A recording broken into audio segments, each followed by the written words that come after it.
राधे राधे, जय गुरुदेव। आज हम थोड़ी सी प्रेम की चर्चा करेंगे। जैसा कि बहुत इजीली लोग कह देते हैं कि हमारा प्रेम राधा जैसा है, अधूरा प्रेम राधा जैसा है, लेकिन ये कभी नहीं सोचते हैं कि राधा और कृष्ण का प्रेम था कैसा। राधा प्रेम का कृष्ण पहले जानो, समझो। उम्मीद है कि कभी आप जोड़ोगे नहीं, कभी हम जोड़ेंगे नहीं जब हम राधा और कृष्ण के प्रेम को समझ लेंगे। आज का प्रेम कितने जल्दी आगे बढ़ जाता है और यही वजह है कि हमारा प्रेम ज़्यादा आगे नहीं बढ़ पाता, क्योंकि जिस चीज़ की हमें ज़रूरत है वो हर चीज़ उपलब्ध है। हम प्रेम का सहारा लेके सब जानते हैं, तो हमें राधा से प्रेम क्यों नहीं जोड़ना चाहिए अपना, इस बात में हम थोड़ा सा समझाने की और समझने की भी कोशिश करेंगे। क्योंकि ऐसा नहीं कि हम पूर्ण हैं, हम भी समझने की कोशिश करते हैं, और जो हम समझने की कोशिश करते हैं वो आप सब तक बोलने की कोशिश करते हैं। तो राधा का प्रेम जो था, राधा का प्रेम सबसे ज़्यादा जो एक महत्वपूर्ण बिंदु था वो ये था कि राधा जी ने कभी भी अपने आप को कृष्ण से अलग समझा ही नहीं। कभी उन्होंने नहीं कहा कि हम अलग हैं, या कृष्ण ने कभी नहीं कहा कि हम राधा से अलग हैं। उन्होंने कहा कि हम अगर शरीर हैं तो तुम प्राण हो, अगर हम मिश्री हैं तो तुम मिठास हो, हम अगर नदियां हैं तो तुम लहर हो, हम अगर बांसुरी हैं तो स्वर तुम हो। सीधा सा अर्थ है कि तुम्हारे बिना हम अधूरे हैं, और ऐसा कहीं भी कुछ भी नहीं है जहाँ तुम नहीं और हम नहीं। जहाँ हम हैं वहाँ तुम हो। तो जहाँ तुम हो, जहाँ हम हैं, वहाँ न तो बिछड़ने का सवाल पैदा होता है और ना ही विरह का पैदा होता है सवाल कि हमारी विरह वेदना हो। क्योंकि विरह तो जब होता है जब हम अलग होते हैं, जब हम हर समय एक दूसरे से जुड़े हैं, हम एक दूसरे के साथ हैं, हम एक दूसरे में समाये हैं, तो हम कहाँ से फिर विरह किसके लिए करें? हमारे लिए और कोई है ही नहीं, और जिसके लिए हमारा मन तन सब समर्पित है वो हमारे साथ है, तो किसके लिए? और यहाँ हम जोड़ना चाहेंगे कि संसार का जो प्रेम है, अगर 2 मिनट आने में लेट हो जाता है तो झगड़ा वहीं हो जाता है।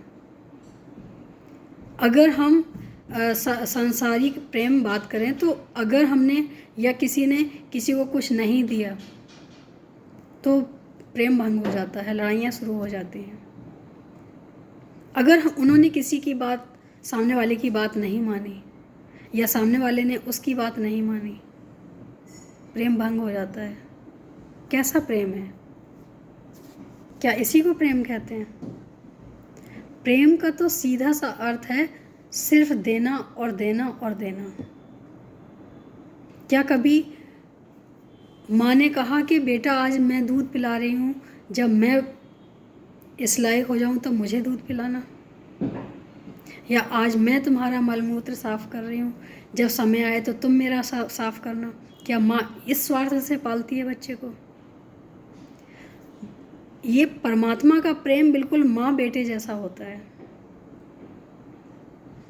कि जैसे माँ बिल्कुल भी निस्वार्थ भाव से प्रेम करती है, कुछ नहीं चाहिए उसे, लेकिन अगर बच्चा तकलीफ़ में होता है तो आंसू माँ को भी आते हैं। क्यों? क्योंकि ये जुड़ाव दिल से है, शरीर से नहीं। जब जुड़ाव दिल से हो जाते हैं तो हम उसको परमात्मा का प्रेम कह सकते हैं। क्यों सिर्फ माँ बेटे का ही हमेशा सुनने में आता है कि माँ बेटे जैसा प्रेम नहीं होता, माँ और बच्चे जैसा प्रेम आज तक ना हुआ है ना हो सकता है? क्यों कहते हैं? जबकि देखा जाए तो बच्चे बड़े होने के बाद माँ को अपनी जीवन से निकालने की कोशिश करते हैं, बहुत से, सारे नहीं, कुछ तो करते ही हैं और निकालते भी हैं। फिर भी क्यों कहा गया है कि पवित्र प्रेम है? यहाँ तो दुर्भावना आ गई, ये कैसा पवित्र प्रेम है? लेकिन यहाँ माँ ने जो प्रेम किया है अपने बच्चे से, वो एकदम निस्वार्थ, निश्चल और पवित्र प्रेम है। कुछ पाने की इच्छा से नहीं किया। उनको प्रेम करने के लिए वात्सल्य भी दिखता था, उनका प्रेम भी दिखता था और निस्वार्थ भी दिखता था। तो जहाँ प्रेम निस्वार्थ हो, उसको हम कह सकते हैं कि प्रभु के प्रेम जैसा है। लेकिन राधा कृष्ण का प्रेम जो है वो समझने के लिए बहुत अंदर जाना पड़ता है और कोई समझा नहीं सकता है इसको।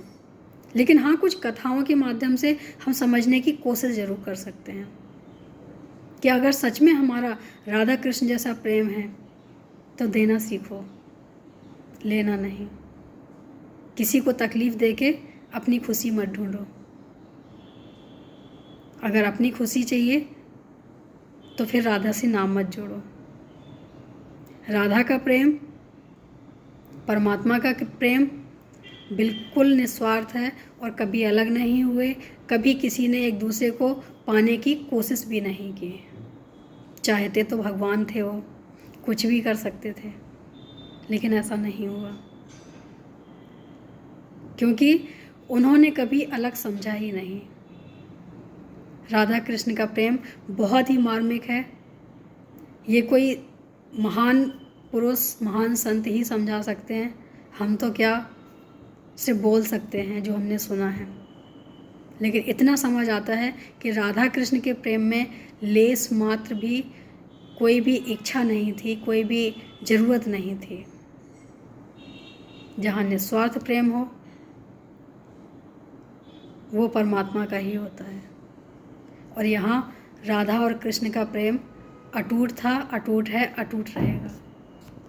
तो उम्मीद है कि ये जो बोला गया है या जो हमने सुना है, जो समझा है, वो हम आपसे शेयर कर रहे हैं। कभी भी अपने प्रेम के लिए कुछ लिखना है तो कुछ भी लिखो, लेकिन हमारे भगवान से जुड़े हुए कोई शब्द मत लिखो। पहले अपने आप से प्रेम करना सीखो। जो अपने आप से प्रेम करता है वो ईश्वर से प्रेम कर सकता है, और जो ईश्वर से प्रेम करता है वो सबसे प्रेम कर सकता है। जो अपने आप से प्रेम नहीं करता वो ईश्वर से नहीं कर सकता है। जो ईश्वर से नहीं कर सकता वो किसी से नहीं कर सकता है। वो तो सिर्फ फॉर्मेलिटी और दिखावा ही होगा। और प्रेम में फॉर्मेलिटी और दिखावे की कोई जगह नहीं है। वो सिर्फ दिल से किया जाता है, दिल से महसूस किया जाता है। तो उम्मीद है कि ये बातें समझ के कुछ सीखा हो, या सीखने की कोशिश।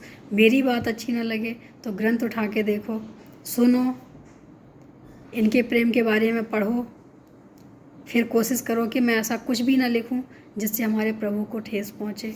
उनसे जुड़ी हुई कोई बात हो जिससे हम अपने जीवन से जोड़ देते हैं, वो गलत है। हम सांसारी हैं, हमें सांसारी ही रहने दो। ना हम भगवान के चरणों के धूल के कण के बराबर हैं और ना ही हम हो सकते हैं। तो कभी भी बराबरी नहीं करनी चाहिए। तो उम्मीद है अच्छा लगा होगा, और उनके प्रेम को थोड़ा अलग ही रहने दो। हमारा प्रेम अलग है, उनका प्रेम अलग है। भगवान को छोटी छोटी बातों में बदनाम ना करें। आज के लिए इतना ही। राधे राधे, जय गुरुदेव।